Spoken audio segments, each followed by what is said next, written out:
Hello everyone, and welcome to my basic description of how to perform an artificial swarm. I was shown how to do this using this very easy model by a lovely lady at my local beekeeping association, so I've borrowed it to hopefully show you guys, and I hope it helps you out. So let's assume you've got your normal hive here, and you're going through your random usual inspection. So you take off your board, your cover board, take off your supers, come to your queen excluder. Obviously you'd remove that and go about your normal inspection as you would.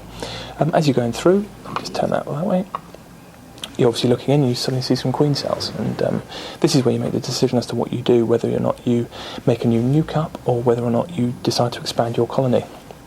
But the first thing you'll need to do, put your queen excluder back on the hive and move this old colony to a new position, probably no more than 4 or 5 feet away from the hive. And for the moment you leave that there. Then what you need to do is, on the original position, is actually build a brand new hive.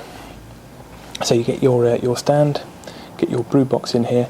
Now fill this brood box complete with frames and foundation, preferably drawn out foundation. It will make it a lot easier for the queen to start laying, but if it's not, just normal frames and foundation is fine. So that's how you start with. Then what you have to do is you'll be going back, or first thing, you remove 2 or 3 of your frames from here and lay them to one side for the moment. Take off your queen excluder in the old hive and lay it down. Now, next thing is try and find your queen in this colony. Easier said than done, but for ease I have found a queen here, and you put the queen with the frames and foundation into the new hive. Some people then put perhaps a frame of stores in there as well, and maybe a frame of eggs and brood as well. So you move the queen back to the original position, and that is the key to the artificial swarm. The queen stays where she was originally, in the same, a different hive, but in the same position. And then what you'll do is you'll carry out your inspection of the original hive in the new position, put the new frames back in on one side of the hive, not where you've just removed those frames from. Now, some people decide to get rid of the queen cells and leave maybe 1 or 2 maximum. Other people just let the bees get on with it. That's up to you and yourself.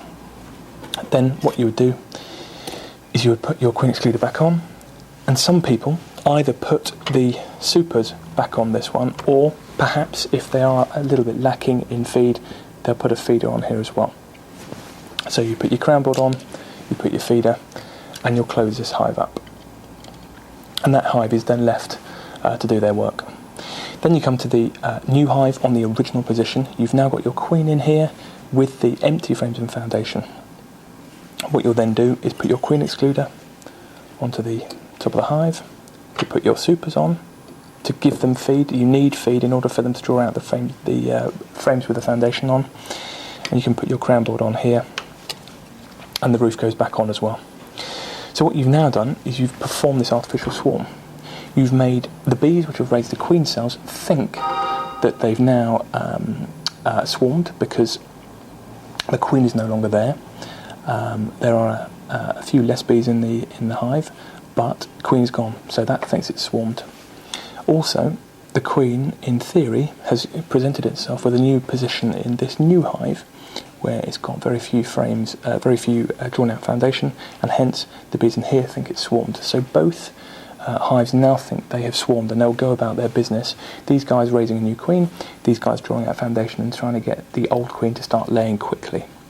So ostensibly that's what's happened. The purpose of moving the bees to one side is that all the old flying bees will fly out of this colony, which has got a lot of bees in at the moment, will fly out of this colony and go into the new hive in the old position. And because the older bees are the ones which draw out all the frames and the foundation, they are needed in this new hive to really get this hive working again. So old bees will fly out and into the original position, come up, take some of the feed out of here and start drawing out this frames and foundation. Then give it a portion of time, and then what you will then do is you want to further trick the bees into possibly thinking that they have further swarmed, because there'll still be a number of bees in this hive.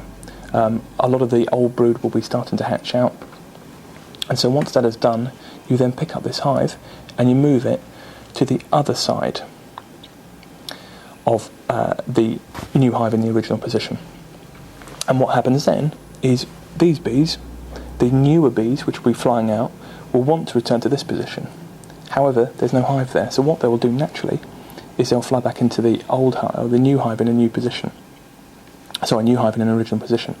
And what that will then further do is it will further keep the balance of the bees in both hives. So big hive in here is starting to reduce in number, which is further indication that these probably won't swarm because their numbers are reducing. But there's a lot of brood in here. And by the time this is all happening, you're hoping that the queen cells would have hatched. A new queen would be out and she'll be starting to lay in here anyway. So whatever's flying out of here and into here will be matched by brood hatching out anyway from that new queen. And in this hive, what you'd have expected, because all the work of these, the older bees will be in here, they'd have drawn out the foundation, and that old queen will start to lay in here as well, into the new foundation. So ostensibly, you'll have two hives, both healthy, with good numbers of bees in, and hopefully both queens will be laying. And that is the principles of an artificial swarm.